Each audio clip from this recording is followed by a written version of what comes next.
House Appropriations Subcommittee on Higher Education and Community College will come to order. Mr. Clerk, will you take the roll, please? Thank you. Chair Markkinen. Here. Representative Roth. Here. Representative Jenkins-Arno. Here. Representative Mueller. Representative Kuhn. Here. Representative Longjohn. Here. Representative Rogers. Mr. Chair, you have a quorum. Thank you, Mr. Representative Jenkins-Arnold's moved to adopt the minutes of April 30th. There being no objection, minutes are accepted. Or May 7th, excuse me. Today we have a number of presentations. Welcome for everyone for attending today. Thank you. We have 5 presentations. Going first will be Wayne State University. Welcome. And the floor is yours, Madam President. All right, thank you. Chairman Markkinen and members of the committee, thank you for the opportunity to represent the faculty, students, and staff from Wayne State University. I'm Kimberly Espy, and I have the honor and pleasure of serving as the president. As Michigan's only urban, top-tier public research university located in the heart of, is that push? Do you want me to move it closer?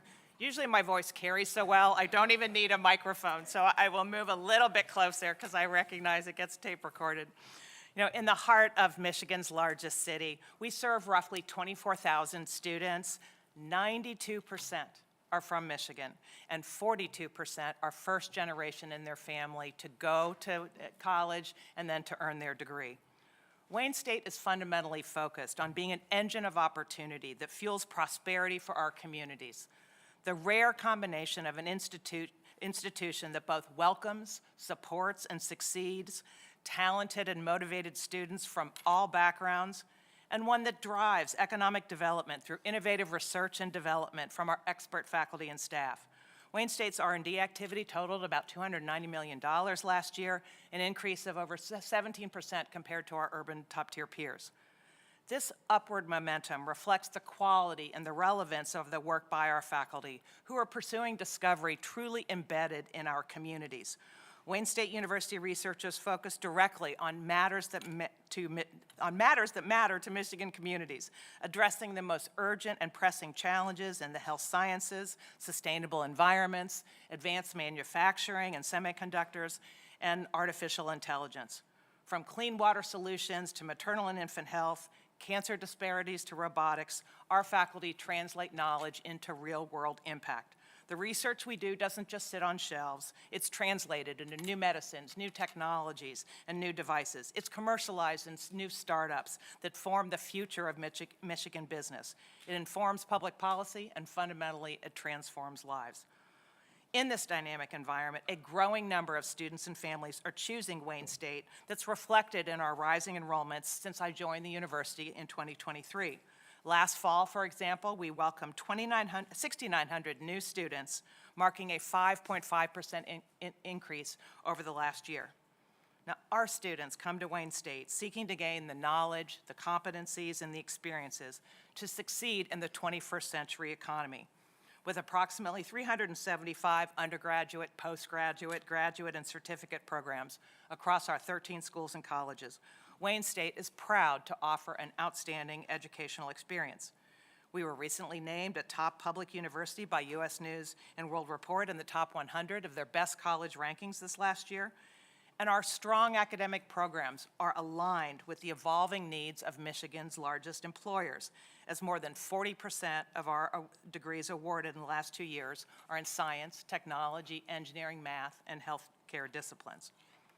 While these academic rankings are important, it's really what our students do, both in the classroom and beyond the classroom, that sets them apart. We have a college to career initiative that connects our programs to career pathways through applied learning experiences. For example, our students in the James and Patricia Anderson College of Engineering are developing new solutions through real-world problem-focused research. At Wayne State School of Medicine, that actually is the single largest campus medical school in the United States, our students are delivering healthcare in hospitals, but also in schools and neighborhoods and community centers. And these strengthen the fabric of our communities. And in the heart of downtown, our innovative student entrepreneurs at the Mike Ilitch School of Business are building new businesses that could be among tomorrow's Fortune 500. Equally important, after earning their degrees in an average of 4.1 years, a thing that I'm incredibly proud, 81% of our graduates stay here in Michigan to live and work, where they realize their dreams for a productive, meaningful career that will support themselves and their family, right here in Michigan. Our 300,000 plus alumni power Michigan's top employers across sectors, from large multinationals, small startups, community nonprofits, local schools, and state government. In fact, Time magazine ranked Wayne State in the top 100 best colleges for future leaders. Now, I brought with me my good colleague, Austin Shirley, who is a recent graduate of our Mike Ilitch School of Business, who I am 100% confident will want to be one of these future leaders. Austin grew up in Fraser, Michigan, and transferred to Wayne State after 2 years at Northwood University. We have a very strong connection to our community colleges, and about 40% of our students transfer in. During this time at Wayne State, he collaborated with 2 other students to found and launch Warrior Ventures, our first student-run venture capital fund. I can't think of anybody who better exemplifies the role that Wayne State plays as a university of opportunity. So Austin, the floor is now yours. Good afternoon, and thank you, President Espy, for the warm introduction. My name is Austin Shirley, and I am a proud first-generation graduate of Wayne State University Mike Ilitch School of Business. And this afternoon, I'd like to share my journey, as it's been anything but linear. I began my college career pursuing my lifelong dream, playing collegiate football. Being given the opportunity to play on scholarship at Northwood University, with hopes of making it to the NFL as every childhood's dream, at the time, that dream felt like my real purpose. But after a year, in the midst of a global pandemic, I made the difficult decision to walk away from the sport that I love. I had no plan, no roadmap, no ideas, just knowing that I needed to pivot and find what my purpose really was, as it seemed to disappear. What I did know is I wanted to continue my college education. When I transferred to Wayne State, I didn't know much about the university. Didn't have any friends there, and had no clear idea of what I wanted to do with my life. I just knew it was 25 minutes from me, and I wanted to take that leap. Not long after arriving, a faculty member told me about an internship opportunity at Techtown, Detroit, which is Wayne State's entrepreneurship hub. Although not fully knowing what I was getting into, I decided to take that leap. Around that time, I truly discovered the career path that I started to want to pursue, venture capital, or as I often like to explain it, Shark Tank, but in real life. But breaking into venture capital straight out of undergrad is extremely hard to do. So not knowing where to start, I knew I had to differentiate myself to stand out within the field. I began pitching the idea of creating a student-run venture capital fund to students, alumni, faculty, and really anyone who would listen. This includes my mom, who can probably tell you all she knows about venture capital now. That eventually led me to the Director of Entrepreneurship and Innovation, Kevin Kettles. Kevin was extremely supportive and played a key role in helping me get the idea flowing. Equally as important, Kevin introduced me to Ara Topouzian, the Michigan Venture Capital Executive Director, and also a Wayne State alum. Over the next 2 years, a fellow student and I worked tirelessly, balancing academics, multiple internships, and extracurriculars to launch Warrior Ventures, which was Wayne State University's first ever student-run venture fund. During the building process, my co-founder and I also secured internships in both private equity and venture capital, which are extremely tough careers to go into no matter what school you go to. Thanks to the direct connections with Wayne State alum who saw the impact of our work and our passion for creating new opportunities for students, we were able to secure these roles and advance our careers. Wayne State has not only given me the platform to start what started as just an idea into a real movement. Now with over 50 plus students each semester involved in networking events, case competitions, and real-world investing in Michigan's startup ecosystem. I graduated this past May, and I'm thrilled to share that the initial referral to Ara led to another referral, this time from the Ara himself. And now I'm living my dream scenario of working in venture capital as an analyst at Augment Ventures right here in the state of Michigan.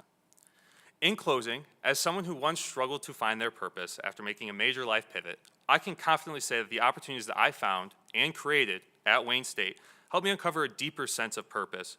And I believe there are countless other driven students like me at Wayne State who, if given the chance, will become the next generation of leaders. Thank you. Thank you, Austin. I don't know about you, but this story so nicely showcases the power of Wayne State and all of Michigan's public research universities and how we shape Michigan's future. Austin's decision to stay here and to build opportunity in his home state reflects our shared commitment to driving Michigan's prosperity. Austin does, in fact, represent the next generation of Michigan leaders, grounded in business acumen, driven by service, and connected to community. That's how Wayne State serves our state, and that's why you, our elected representatives, invest precious public taxpayer resources in us. Austin's story is inspirational, and yet as you consider the funding priorities for the next fiscal year ahead, there are fundamental challenges that face our state and face our universities that merit your attention as they affect our students, our families, and policymakers alike. The most important challenge in my mind relates to the cost and value of higher education. While Wayne State students, ably demonstrated by Austin, have the talent and the drive to succeed, they are also the least economically resourced student body in our state. At Wayne State, the median family income is $58,600 per year. That is substantially lower than our regional publics, which average $83,800, or our sister R1 universities at $121,300. Families are rightfully feeling the increased cost burden of college going, particularly those at Wayne State. What's lost, though, in the national headlines is that the actual inflation-adjusted cost of higher education has actually decreased nearly 20% over the last 2 decades. But what's also changed during this period of time, and this is what families feel, is who bears those costs. The state now supports the minority share, while students and families carry the larger burden. State appropriations currently represent about 20% of Wayne State's total operating budget, with a significant portion that we directly devote towards supporting financial aid for our students. Every dollar that you so generously allocate that we receive from our state investment helps to lower the barriers for students who are academically ready and yet economically at risk. At Wayne State, we work very hard to offset and minimize cost burdens to families through a mix of Pell, Michigan Achievement Scholarship, Detroit Promise, donor-funded scholarships, and our own institutional financial aid.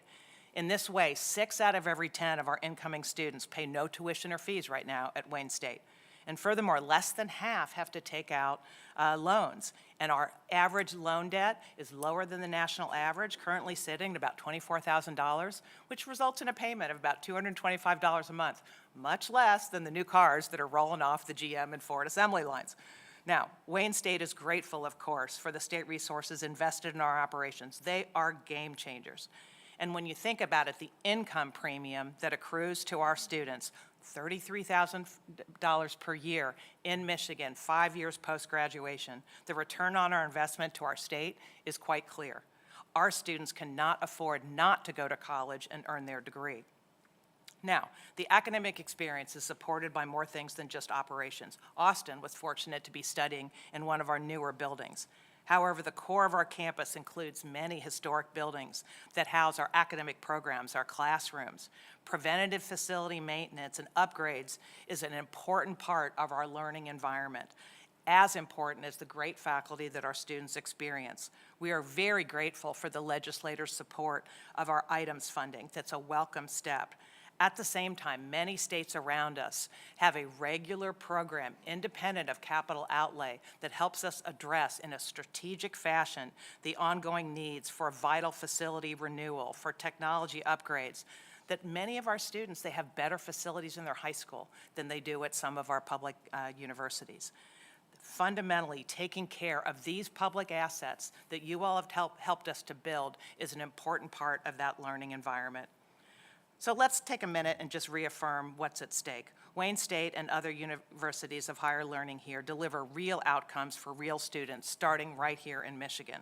Wayne State's value is not only in fueling the talent pipeline with folks like Austin, but it's also in the power that we serve as an economic development engine that translates our research into actual technologies, new medicines, new businesses that really matter to the state of Michigan.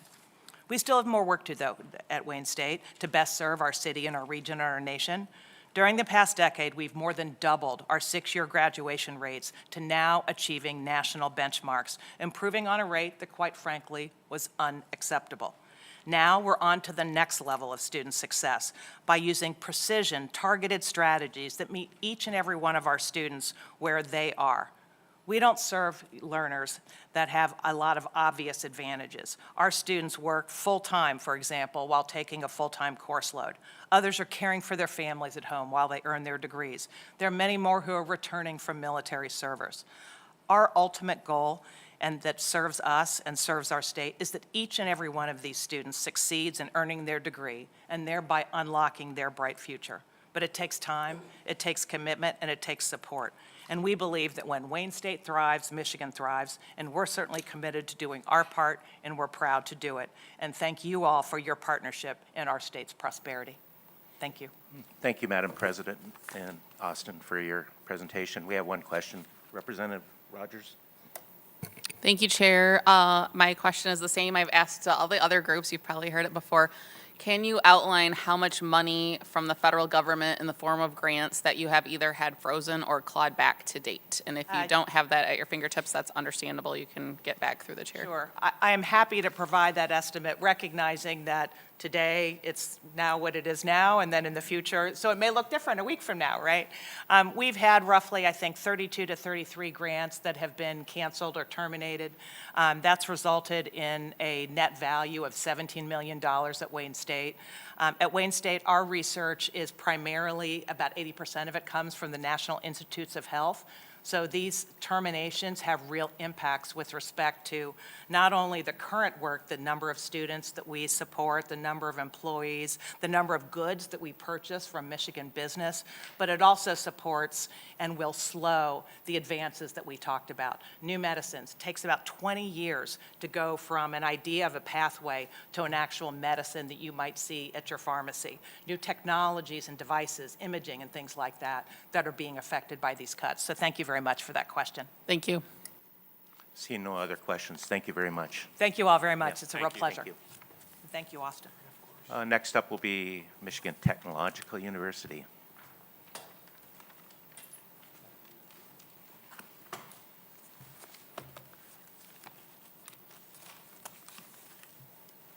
The floor is yours, Mr. President.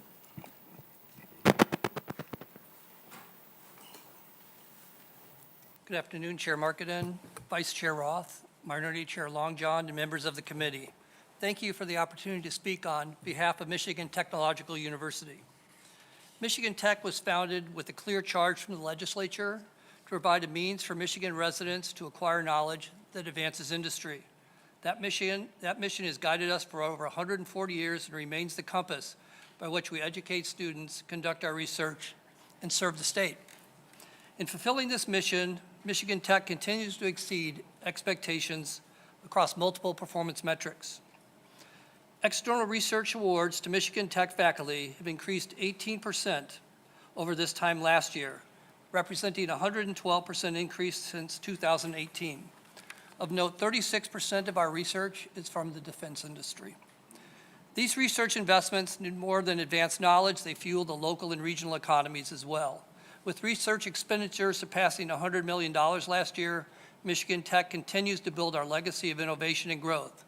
Such momentum shows that the R1 status is more than just a formal designation. It's a testament to a place where innovation thrives, where challenges are met, and where solutions are created for use in the real world. Now, Michigan Tech plays a vital role in advancing our national economies as well as our security through a range of research partnerships and capabilities. At our Keweenaw Research Center, our engineers conduct extreme cold weather testing and mobility analysis for a wide spectrum of manufacturers, ranging from tires to industrial and military vehicles. Our researchers also collaborate with the U.S. Army Ground Vehicle Systems Center on autonomous systems, AI, navigation, and vehicle safety. Through Michigan Tech's Research Institute in Ann Arbor, we contribute to critical defense missions in remote sensing, intelligence, surveillance, and reconnaissance, and autonomous underwater and aerial systems. In cybersecurity, Michigan Tech is strengthening the nation's digital infrastructure by leading DoD-supported efforts in cyber resilience and education. And our chemical engineers are bringing mining into the modern age using novel mineral separation and battery recycling techniques to help reduce U.S. dependence on international supply chains for critical minerals. And in material science, our innovations in lightweight carbon materials help to support hypersonic and space exploration, while research in additive manufacturing enables faster, more adaptable deployment of defense technologies in the field. Also, Michigan Tech has recently established the Translational Health Engineering Research Center in Grand Rapids. It's a key initiative within MTU's Health Research Institute, which brings together 59 faculty from 14 departments. And this effort fosters a dynamic collaboration among industry leaders, academic researchers, and clinical practitioners. Thank you, Bill. Or I could move over. There we go. Reflecting this growth and impact, Michigan Tech recently earned the R1 Carnegie classification for very high research activity. This recognition places MTU in the top 187 research universities, as well as only one of 2 rural research universities with less than 10,000 students in the whole country. This designation not only reflects the caliber of our faculty and research enterprise, it positions us to compete for more federal research funding, attract top-tier faculty, and better serve the technological needs of our state and nation. Further underscoring our research strength, Michigan Tech was recently included as the 4th member of the University Research Corridor, along with our colleagues at University of Michigan, Michigan State, and our distinguished colleagues at Wayne State University. This recognition formally acknowledges our role in advancing innovation and economic development across the state and beyond. Enrollment at Michigan Tech has grown steadily since 2018, and in fact, this past fall, we recorded the highest enrollment since the early 1980s. Importantly, the academic credentials of our incoming students remain very strong, signaling both the demand for and quality of a Michigan Tech education. We continue to align our academic offerings with the evolving needs of industry. The establishment of our College of Computing, the first of its kind in Michigan, is an example of this responsiveness. As a result, we now host one of the largest college career fairs in the nation, with an average of 400 companies recruiting on campus annually. Despite this scale, employers still tell us they need more MTU graduates than we can currently produce. Young alums like Darren Hebler from Ovid, Michigan are applying their STEM-based education here in the state in fields ranging from automotive to accounting. Hebler graduated from Tech in 2003 with 2 bachelor's degrees, one in Management Information Systems and another in accounting with a specialization in data analytics. Now a risk and financial analyst in Detroit, Hebler's at the forefront of implementing artificial intelligence and automation in his clients' processes, with his goal of being a new age accountant, one who possesses the fundamental knowledge of traditional accounting, but also the technical expertise of a programmer. Our graduates are in demand. This past year, 95% of Michigan Tech's graduates were employed in their chosen field within 6 months of graduation, with a median starting salary of $82,400. That places Tech in the top 20 of all U.S. public institutions. We also rank 3rd in the nation among public institutions according to the Wall Street Journal's Salary Impact Metric, which measures the return on investment of a college degree.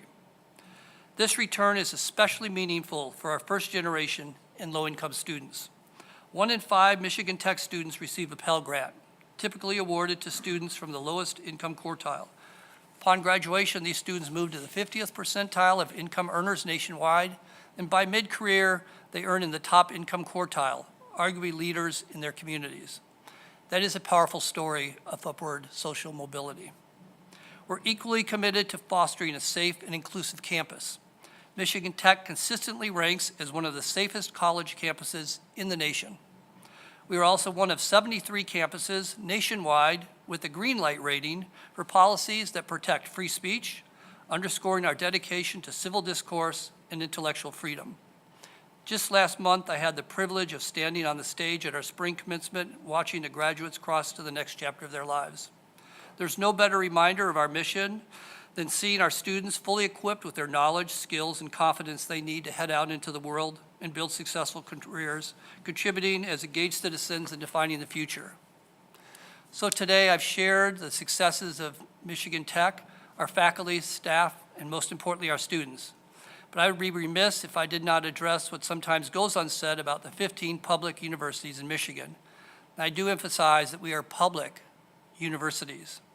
As you develop the FY26 higher ed budget, we hope you'll see the appropriations as we do, an investment in the next generation of amazing Michiganders, the research necessary to drive innovation and prosperity, and the preservation of state assets that make up all of our campuses. Thank you again for your support and confidence in our mission. Michigan Tech is proud to serve the state of Michigan through world-class education, research, workforce development, and economic impact, as we have for nearly a century and a half. Thank you, Chair Markinen. Thank you. I believe it's the snowiest capital, too, That's correct. Well, Yes, sir, that is correct. with 320 inches. Yeah. Oh, we have a couple questions here. Representative Rogers? Thank you. I actually have visited Michigan Tech. My best friend from high school went to Michigan Tech and invited me up for Winter Carnival, and it is a sight to behold. So I invite all my colleagues on this board to come tour your magnificent campus at some point.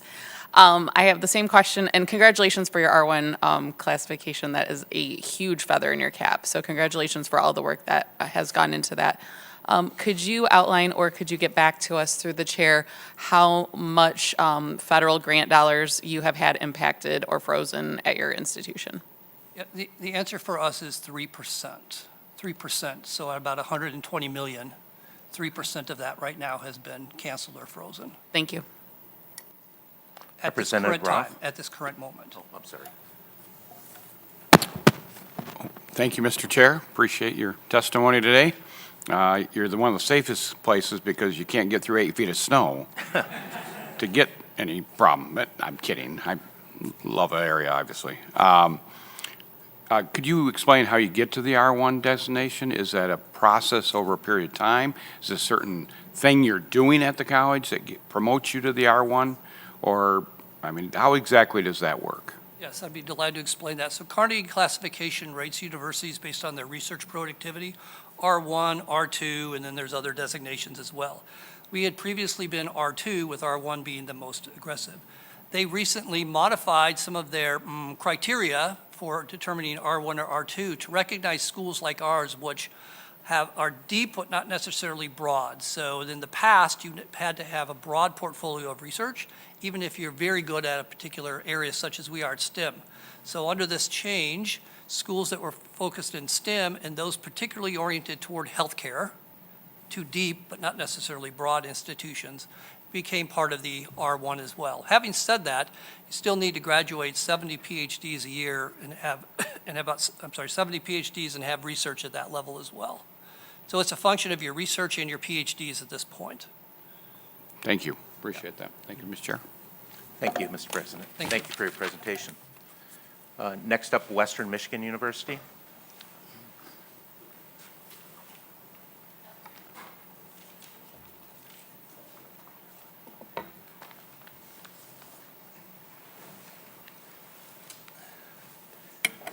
Try from over here, see if that works any better. Yeah, floor is yours, Mr. President. Thank you, Mr. Chair and members of the committee, for the opportunity to present to you today.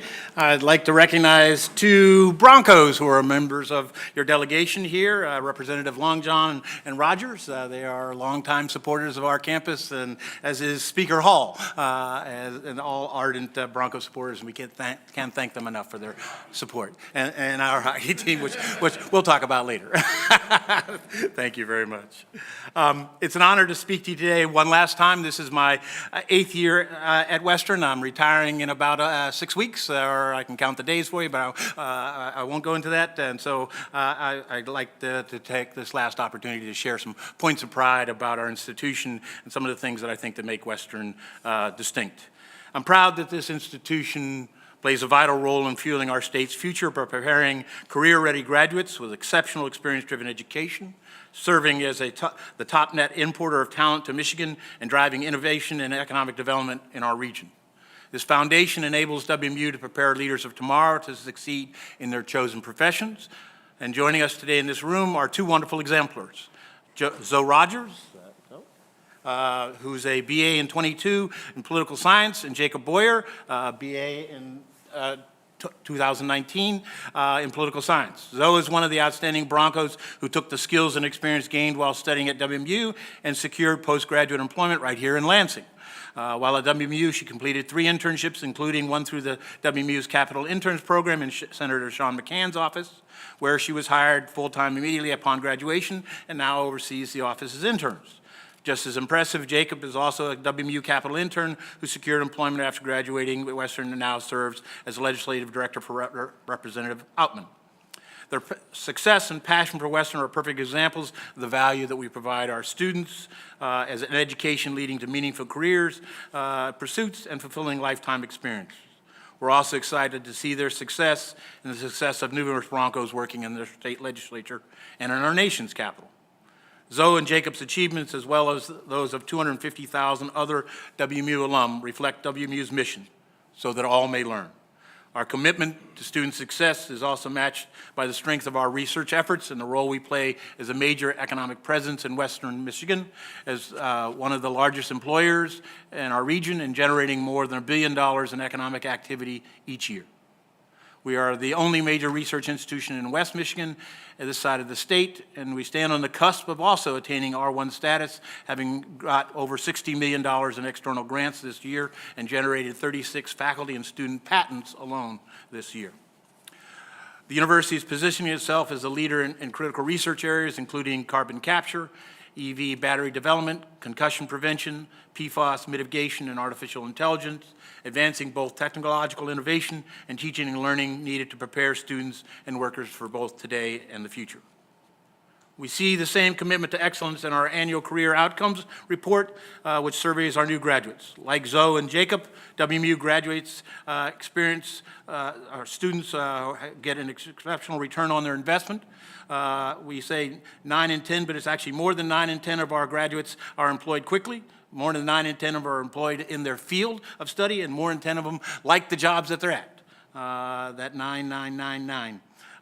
The data from the most recent survey of our peer institutions in the state shows that, as I said, WMU is one of the biggest net importers of talent to the state, both because of what we draw in, those students who come out of state to come and learn here, and the very large percentage of our graduates who stay in the state. That net impact has been recognized nationally. For the second consecutive year, Time Magazine recognized WMU is one of the 2025 best colleges for future leaders, ranking us amongst the top 125 institutions in the nation. We differentiate WMU through holistic, experience-driven learning through various unique initiatives. A couple examples is our cold case program. It's a renowned partnership between us and Michigan State Police, which extends work beyond the classroom, has already solved more than 4 cold case murders, and the state police are using funds to support that effort, and as well as taking our graduates upon completion of their degrees. So that partnership is working both for our students as well as the state police. Our Grand Rapids-based Advanced Manufacturing Partnership Laboratory, a state-of-the-art manufacturing lab built in collaboration with Western Michigan manufacturers, led by AutoCam Medical and the Grand Rapids Community College, does advanced manufacturing preparation for workers while they're still on the job. Zoe and Jacob are prime examples of the success of our decades-long capital intern program, which has enabled over 1,000 Broncos to intern in Lansing and in local courts. This program continues to leave a meaningful and lasting impact both on Western and on the state. And then lastly, but leastly, as an example, our Richmond Institute for Design and Innovations, brand new venture studio where students turn ideas into market-ready products. This year alone, 14 patent pending applications from our students are coming out of that program. Beyond the distinctive programs and initiatives we offer our students and visitors campus, often remark on the evolution of our physical space over the past decade. This transformation was driven by careful stewardship of our academic and student support facilities, has been made possible through generous investments from the state, which I want to thank you all for. As part of this transformation and responsible stewardship, we've raised numerous old buildings that have long surpassed their lifespan. That has enabled the university to reduce our operating costs, as well as to appropriately right-size the campus while continuing to meet the needs of the next generation of students. As part of meeting their needs, we've invested in modern new facilities that are essential for attracting and teaching students as well as faculty. Since 2019, we've opened the Arcadia Flats apartment complex and constructed a new student center. But with state support, we were also able to renovate a new aviation education center, and Dunbar Hall, our major academic building, used more than any other place on our campus. Lastly, but not certainly leastly, as was mentioned, Bronco Intercollegiate Athletics has been on a roll and had a tremendous impact. In one weekend, we won the NCAA National Hockey Championship, and then our dance team also won the Nationals as well. And not only limited to the spring, but we've also had in the fall, all 5 of our teams who competed made it to the postseason. In the spring, basketball, men and women's, gymnastics, track, all again have made it to the postseason. So good success and excitement going on. Go Broncos. We're incredibly happy about that. We won the Learfield Directors Cup from the MAC last year, and we're leading and about to win it again this for the second year in a row. And so as we look at the present, we're enormously excited. The future is even brighter. In 27, we'll move our hockey and basketball facilities, men and women, into a privately owned athletic performance center down in Kalamazoo, which will be one of the best, if not the best, collegiate athletic performance centers in the nation. So we're excited about that prospect. While I could go on for days about all of WMU's successes, I do also want to discuss the deep value of higher education in our ever-evolving world, not only in shaping the trajectory of our students' lives, but also in enriching the communities we call home. As an economist who's been affiliated with the premier economic research think tank, the National Bureau for Economic Research, for over 40 years, there is one fact that economists on the left and the right of all political persuasions agree upon: education matters. It is arguably the single most powerful determinant of economic, social, and health outcomes for individuals, for communities, and for countries. For policymakers or legislators looking to have a positive impact, increasing the quality and quantity of your citizens' education is as close to a can't-miss bet as you can find anywhere. For individuals pursuing higher education, it's a transformative journey that fosters personal and professional development, leading to increased earnings, over $1.2 million over their lifetime. That is still the premium. Financial resilience in terms of times of upheaval, means you're less likely to lose your job, longer life expectancy, and better outcomes and well-being. At the community and state level, higher education serves as an anchor institution, generating employment opportunities, cultural enrichment, and significant economic contributions, while fostering deep community engagement, which enhances the quality of life. Students today are graduating into the world where the pace of change continues to accelerate. According to a Brookings Institute study, 85% of the jobs in 2030, just 5 years from now, do not exist. Another study done at LinkedIn said the half-life, the longevity of a typical skill for a computer scientist is 2.5 years. So by the time you're graduated, you already have to be retrained. So technology is changing, and things that we had never heard of before, such as OpenAI or ChatGPT, are coming in and becoming a reality for our professionals today. Today, professionals in a broad variety of industries are finding ways to use AI tools in their daily work lives. Now is not the time to back away from educating our citizens. If anything, it is the time to double down on investments in education, as our competitors in Ohio and Indiana, or in China, India, and Europe, and around the world are doing. We won't win the innovation race, the advanced manufacturing race, the value-added race, which are all needed to improve our living standards, by lagging in investments in our people's skills and education. As every president here today has or probably will mention in their testimony, the challenge facing public higher education in Michigan are significant. We face a shrinking pool of 18-year-olds, rising skepticism about higher education, lagging state investments over the years have contributed to making this the second most competitive education market in the country. We are determined to meet those challenges, however, by fostering and focusing on the success of our students. It's paying off at WMU. Our student retention and graduation rates are hitting all-time highs, and we've increased our fall enrollment for the first time in a decade. We've doubled down on making sure our students get the skills they need for the jobs of the future, and we're building connectivity to local employers to make sure that our students get the opportunity to refine those skills. Experience-driven learning has been in our DNA since we started as a normal school, and it will continue to be our differentiator into the future. Thank you for hosting us today and giving me the opportunity to share something about this wonderful institution I've been privileged to be the president of. Thank you very much for your presentation. We just have a couple questions. Representative Rogers. Thank you. Well, first, I want to acknowledge our Youth Advisory Council who are here in committee and hopefully maybe future Broncos. So thanks for joining us. And I think it's Fred's birthday, so I wanted to give a little shout out. Thank you, Dr. Montgomery. It's been a pleasure working with you over the years, and you will be missed. And I wish you best wishes in your next adventures in life. But thank you for your partnership over the last years.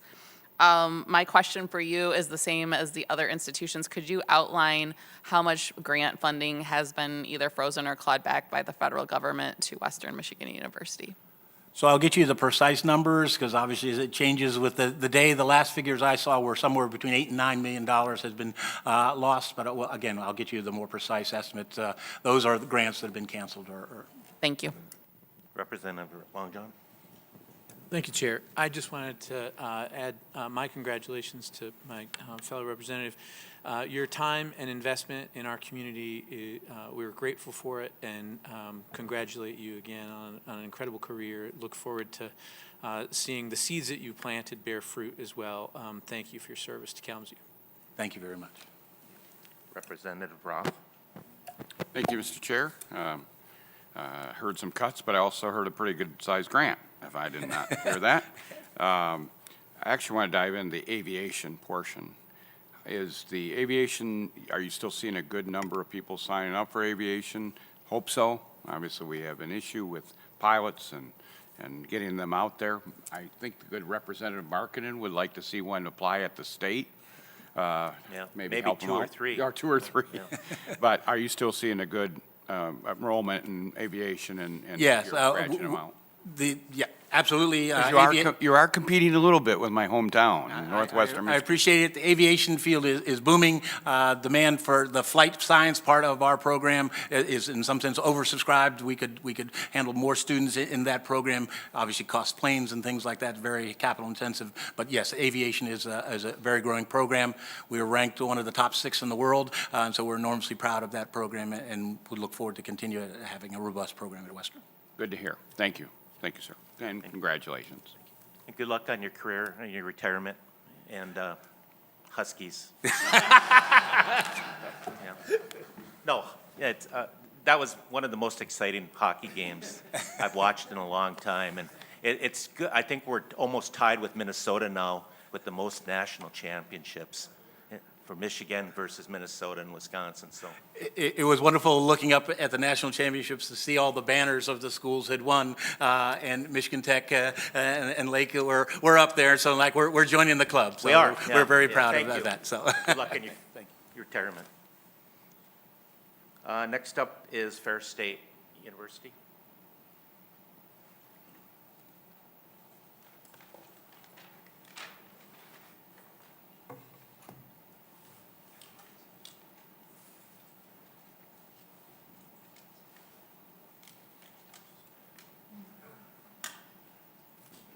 If you can speak into the mic, then we can all hear better. Yeah, thank you.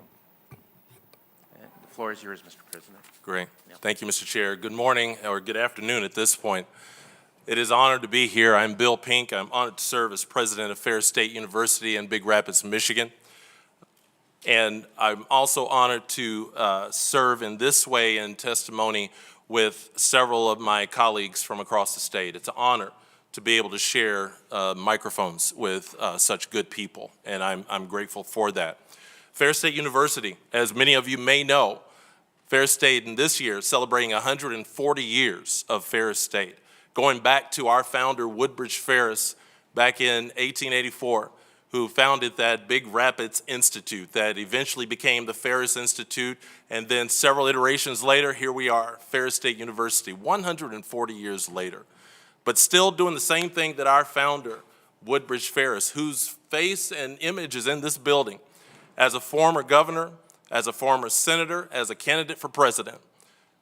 We are proud that we are the only state public university in the state of Michigan whose founder is where we wear his name on our buildings, on our institution, and we're proud of that. And we still, in the same way, serve that same goal that he had of educating the workforce for the state of Michigan. And where we are today, whether it be a pharmacist, whether it be the only institution in the state of Michigan that provides optometrists for the state, whether it be in nursing, professional golf management, welding engineering, construction management, social work, all of these programs that provide a workforce for the state of Michigan, and we proudly do so. And in that regard, degrees and credentials that go from certifications all the way to doctoral degrees and everything in between. So with your university that sits in Big Rapids, proud of what we represent in terms of those programs. This last week, a week and a half ago, graduated some 1,300 students in our commencement ceremonies that span over 5 commencement ceremonies. And among those graduates were first-generation college students, those who they're the first in their family to have been in college and now to attain a degree. Ferris State is about 54% of our student population are first-gen students. Yet your university in Big Rapids also celebrates being recognized nationally as a first-gen network champion, one of 18 institutions in the country, because of the level of support that we provide for our first-generation college students. That is important to us. I could tell you all these and many more successes, but I will also tell you, representatives, that in my over 30 years of being in higher education, never have I seen the value proposition of higher ed questioned as it is now. It has been interesting to have these conversations both locally, regionally, and nationally about the value proposition of higher education. And for my time here at Ferris, it's been interesting in the 3 years to hear so many people thinking about this value proposition. So many people that say to me when they find out I'm the president of Ferris State, your university, boy, you guys give jobs to students. You guys are known to provide jobs. And I say, yes, you're right, and there's even more to that. But for me, when I think about the value proposition combined with what I hear from folks all over the state about what Ferris State has always done, for me, I always want to reel back and say, what is that? What is the true data that shows us in terms of value proposition? Well, as many of my colleagues have talked about today, and as you've probably heard, many of us in the last several weeks received our Carnegie classification. And for Ferris State, there was no surprise to that. We are a public, medium-sized institution that provides baccalaureate and doctoral degrees, medium-sized. Makes sense, I get that. But one thing that Carnegie also did, for the first time, they also provided what is known as a second designation for the nearly 4,000 of us that they reviewed. That second designation known as access and earnings. Well, to me, what that means is value proposition.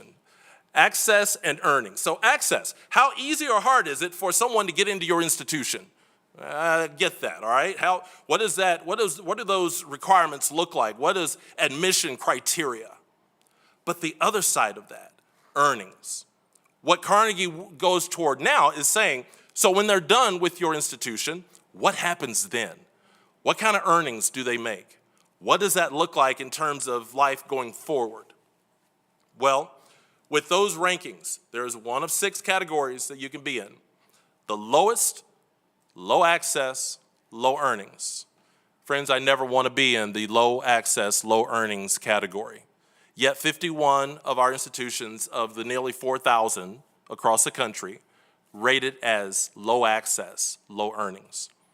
Now, when you get through the other and get to the top tier, which you would probably think of as being called high access, high earnings, Carnegie did something different. They didn't call that classification high access, high earnings. They call it opportunity college or university. So in other words, those institutions are truly providing Opportunities for their graduates to be successful in this thing called life when it comes to earnings. Only 479 institutions of the nearly 4,000 of us ranked as opportunity colleges and universities, 13%. And I'm proud to say that I work for one of those institutions that ranked as an opportunity university, because that speaks to everything that I've heard all these folks say for 3 years that I've been president, and that our institution has heard for 140 years. Well, I'm gonna brag a little bit. We knew this already. But now to have the third party walk in the door and say, you, Ferris State, are indeed an opportunity university. Friends, that is something that not only our university, our university community, our Ferris State family is proud of. I hope that you as well can be proud of your institution that sits in Big Rapids because of what it is providing for the workforce for the state of Michigan. That Carnegie classification means a lot to us. And the thing I would encourage you to do, if at all possible, come to campus and visit your opportunity university. There are others that also rank that way in our state, which I'm proud to sit alongside, but come to Big Rapids. Come visit our university. One thing you will see on our university is one of our mantra, which says, we build champions. You'll see that all over campus. We build champions. Now, part of that may have something to do with the last three of the last 4 years being the NCAA Division II National Champion Football Program. That sounds like a champion to me. It might have something to do with a volleyball program that went 34-1 this past volleyball season, all the way to the Elite Eight. Might have something to do with a men's basketball program that a year ago went to the Elite Eight, a women's basketball program a year ago that went to the Final Four. It might have something to do with those folks, but friends, I will also tell you, when we say Ferris State builds champions, it is also talking about the many students across our campus who are part of what makes up an opportunity university. It is those who are graduating and leaving our institution and making a difference in this state, making a difference in the lives of the people that they touch, whether it be in a social work environment, whether it be in a healthcare environment, whether it be building houses or welding a weld to where a structure is safe. We build champions. And so that is the mantra, that is the atmosphere that we like to set as far as our campus community is concerned, and it means a lot to us when we say it. I will say this as well. Having been before making it to Ferris State, a former community college president, having been blessed to be at Grand Rapids Community College as president for 5 years, when I think about the value proposition of higher education in our state of Michigan, having been a community college president, I saw that so well. I saw what we were doing. I saw it immediate in the impact of the students that we affected, that we touched on a daily basis. And when the opportunity came at Ferris State, and I knew what Ferris State, because we were such a close partner with them, it was one of those opportunities that I jumped at because I felt like I saw a university that was doing the same thing, that was actually also stepping very boldly into that space to say, we also are that strong provider of the workforce for the state of Michigan in a way that may not traditionally or from a stereotype perspective be thought of from a public university perspective, but your university in Big Rapids truly does that. And the colleagues that I sit beside today and the colleagues that I work with on a daily basis of the 15 publics here in the state, we do that. And the value proposition and the investment that our state is willing and able to do for our 15 publics and our higher education system as a whole, it means something for the future of our universities, but for the future of our state. And so, it is an honor for us as I represent the faculty, staff, students, and alumni of the Bulldog Nation. I say thank you for what you do with us and for us. And I look forward to you visiting Big Rapids one day. And if you want to come to see a really good football team, you come by. And volleyball and basketball, but we can go into that later. Thank you very much, and I'm happy to take any of your questions. Thank you very much for your presentation. Anyone that can beat North Dakota. Yeah. We have one question, Representative Rogers. Thank you. Thank you for your presentation. Could you outline how much federal grant money your institution has had impacted, either frozen or clawed back?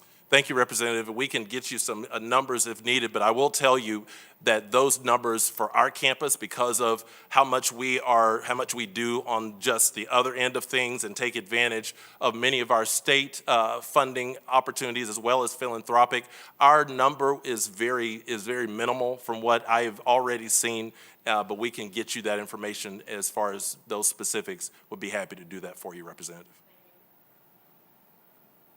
All right, thank you very much. Thank you. Thank you. Next up, Grand Valley State University. Madam President.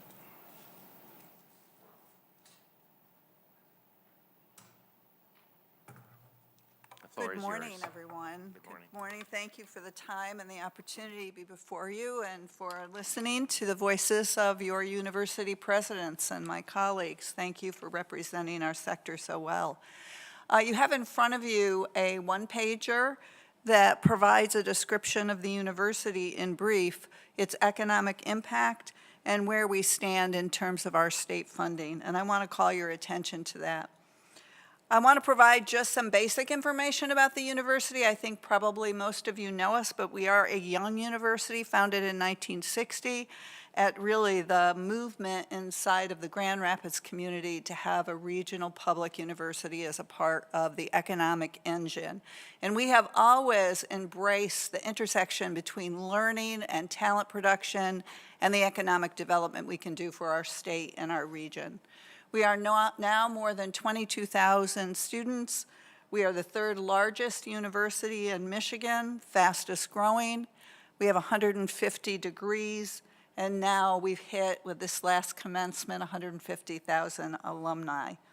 Students come from virtually every county in Michigan and beyond the state of Michigan. We have 8 physical campuses, our 2 largest campuses in Allendale and Grand Rapids, Michigan, but we have presence through our regional campus network throughout the state, and we articulate with every community college in the state of Michigan through a reverse transfer agreement so students can get their degrees at the community college, whether they leave before their degrees and continue on for their undergraduate or baccalaureate degree at Grand Valley State University. I really want to speak about Grand Valley State University on 4 dimensions: growth, value, relevance, and return on investment. And why I want to focus only on those 4 areas for you is because those are the key drivers for our state, and as some of our colleagues reference, it is the cloud that hangs over higher education right now. Are we producing in terms of growing the number of degree earners? Are we producing in the right fields that a state needs to drive their economy? Are we creating a strong return on investment for the state taxpayer dollar? So I'm going to touch on each of those areas with my comments. First, growth. Let's start with the state of Michigan. I'm sure these are data that you know well. We rank 49th over the last 20 years for population growth, 49th out of 50th. So really are a net exporter of population, not a net importer as we stand currently. We know the demographics in terms of high school graduates have changed nationally, but 75% of the demographic downturn is made up in 5 states, of which Michigan is one of them. We've lost 20% of the 18-year-olds graduating high school in the last 20 years. And I'm going to stay with that 20-year frame so that you're not provided with this was our best year kind of articulation. So let's stay with the 20 years. We've lost 20% of our high school graduates over the last 20 years, with another 20% projected to be lost between now and 2041. The population in our regional public universities have declined 24% over the same 20 years, 24%. And so as we look at the experience and the needs of the state for a workforce that is ready to take on advanced manufacturing, knowledge economy jobs, artificial intelligence, we really have to deal with the challenge of growth and the challenge with growth in particular fields, particularly given this demographic background. Proudly, GVSU is bucking the trend. As president for the last 6 years, this trend is a point of pride for my predecessors as well as myself. So I want to credit those who have come before me and on whose shoulders that I have the opportunity to stand. In those 20 years, Grand Valley has grown 5% in their overall enrollment. So we continue to grow as the regional publics have lost 24%. If we look at the most recent growth, there was a report done by Heartland, the Heartland of Talent report in 2025 by Richard Florida. It's a good report. It looks at the period of 2019 to 2024. It looks at the metro areas. There's 2 points I want to pull out of that report, and that is that Grand Rapids leads the large metro areas in the Midwest in growth in what they call the creative class, which is really the knowledge economy, creative jobs, and digital and technology, with 6.1% growth between 2019 and 2024. And Grand Rapids ranks in the top 20 regions nationally for growth in adults with baccalaureate degrees or higher. So we're really starting to see the opportunities that are coming out of our second largest metro in the region that is a part of, very much an important part of our mix economically. So I want to say that as growth in our state is critical, talent readiness is the key that will drive our economy. The knowledge economy is increasingly reliant on a highly educated workforce. Projections indicate that by 2031, nearly 70% of the jobs in the state of Michigan will require education beyond a high school degree, with 34% necessitating a bachelor's degree or higher. If you look at the hot jobs in demand, the outlook through 2032 is that 84% of the high demand, high wage occupations will require a baccalaureate degree. So the growth drivers, investing in the growth drivers are critical for our state. I want to touch on relevance second, because growth alone simply won't do it. And I want to give you 4 specific examples on where we have been able to turn the state's investment in Grand Valley State University into a fulfilled commitment around production of highly relevant, highly important talent gap fields. So the first is health. The state invested $29 million in the Daniel and Pamela DeVos Center for Interprofessional Health. The objective when we submitted for the capital outlay for that was that we would make an investment in the medical mile in Grand Rapids that would make us the #1 provider of healthcare professionals in Michigan. We do not prepare physicians, so we prepare all the other health professions in Michigan. Our commitment to producing talent in these in-demand careers has led to an increase in our health programs from 35 health programs since that investment was made to 88 health programs. Our enrollment in health fields have grown 83% from 4,600 degrees granted to 8,400 enrollments in the health field. The second example I'd love to give is computing. This past year, Grand Valley announced the creation of a new College of Computing. It had been combined with the colleges, the Padnos College for Computing and Engineering, and we wanted both of those entities to grow as quickly as they could grow with high quality and breadth in their fields.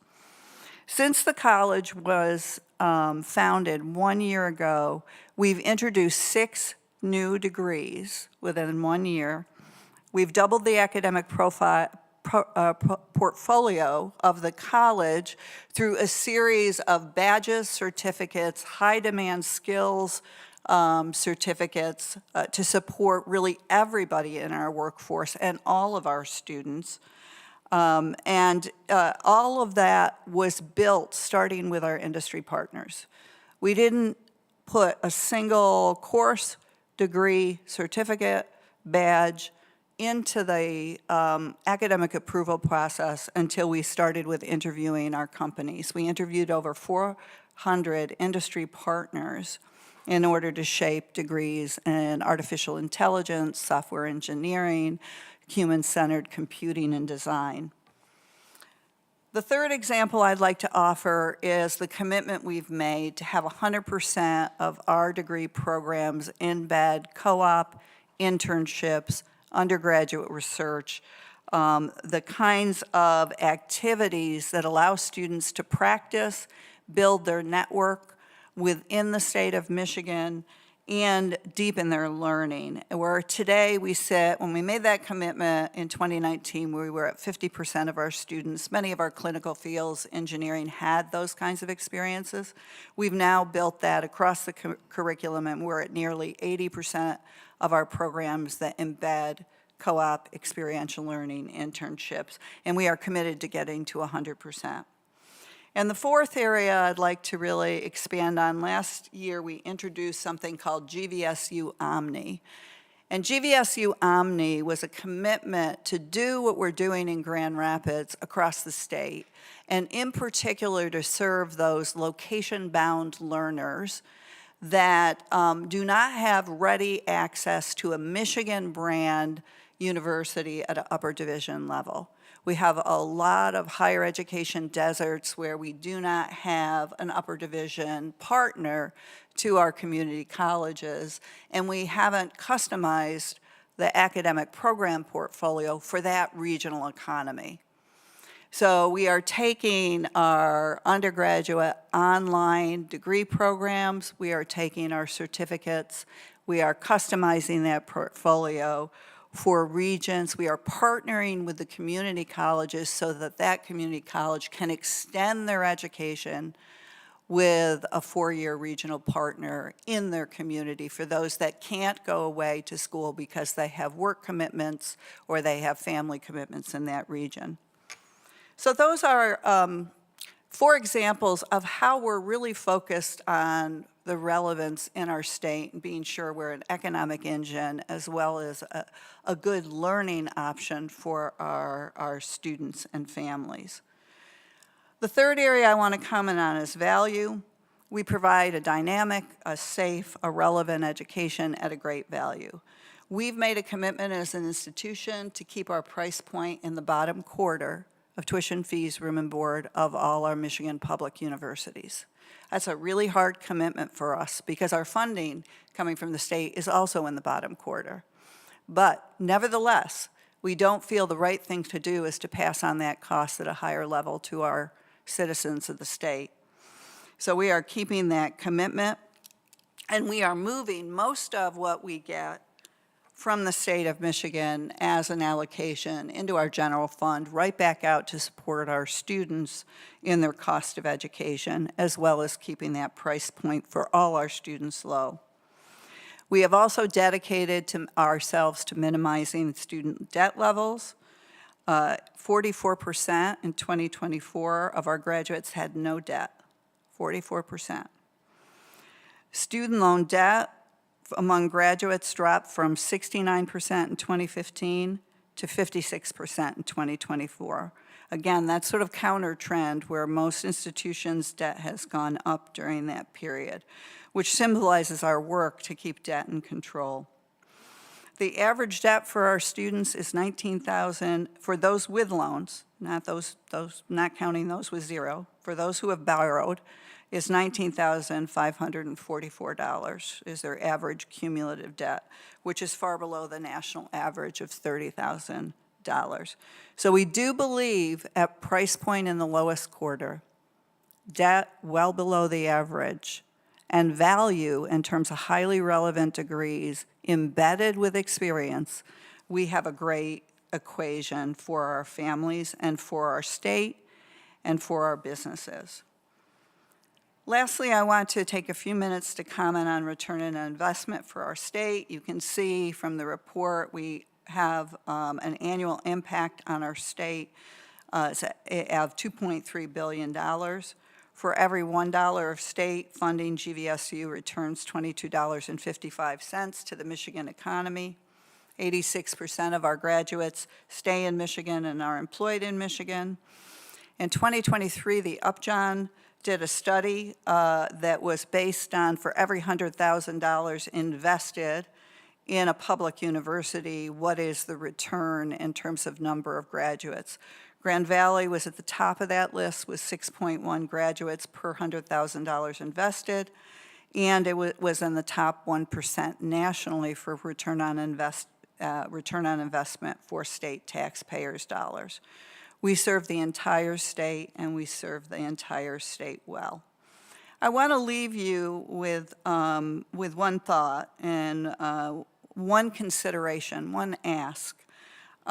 We have, in fall of 2024, GVSU received just over $4,500 per student, the third lowest among public universities, and over $2,000 per student below the state average in state funding.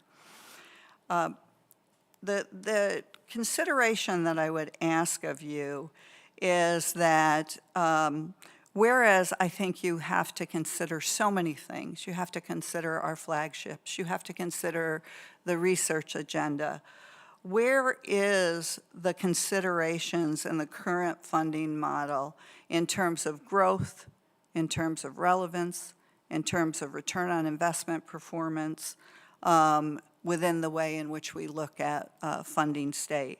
I understand that our base funding, and I would agree with our colleagues, that we have more to do in terms of funding this whole sector.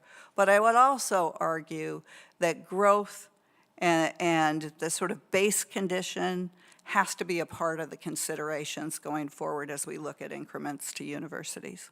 And so with that, my thanks for giving me an opportunity to share my pride of the faculty, staff, and students at Grand Valley, but also to leave a consideration with you. Thank you. Yeah, thank you very much for your presentation. Representative Rogers?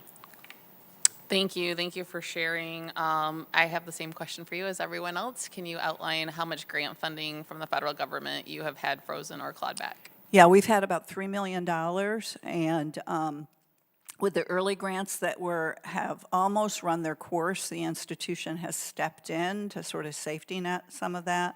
But the most recent, I would say, which is probably 2 of the $3 million, we have not been able to do that. We're very early on in those grant cycles. Representative Roth? Thank you. Thank you, Mr. Chair. Thank you for testimony. As a recent graduate's father of Grand Valley. Go Lakers. Go Lakers. Yeah, I got a nice sweater. I do appreciate how you service Northern Michigan. The #1 graduates from my area are Grand Valley graduates, so it is a big deal up there. I do appreciate some of your comments about how you're analyzing the market. I've been a proponent of suggesting that our universities are doing that study. I know there are some out there, and they're going to do that to make sure what you're promoting or programs you have line up with our work categories out here. So appreciate that. I would maybe, how are you doing that? Maybe that's a good question to ask. Thank you. Thank you for the comments on Northern Michigan. I was just there for a reception with our alumni, our recent graduates, and our business leaders, and we started a Northern Michigan Access Fund for our new students coming in there. So we're very proud of the work, and it really is that model that we're taking out to the state more broadly through GVSU Omni. So I would say it really is, it's a bit of the ethos, really, of Grand Valley, having started with the community and the business leaders and the supporters, that it is almost instinctual for the institution to start by asking the question on a curriculum, what do our businesses need and how do we find that out? It was one of the things that drew me to the institution when I came kind of looking for what was my next move, because it wasn't operating sort of inside an echo chamber. It was really very connected. In every little program that we do that makes that connection, I would just talk talk about one quick example, which was in our College of Liberal Arts and Sciences, we invited our local businesses to invest in the final year through a scholarship, an experiential learning, and those students would make a commitment post-graduation to those companies.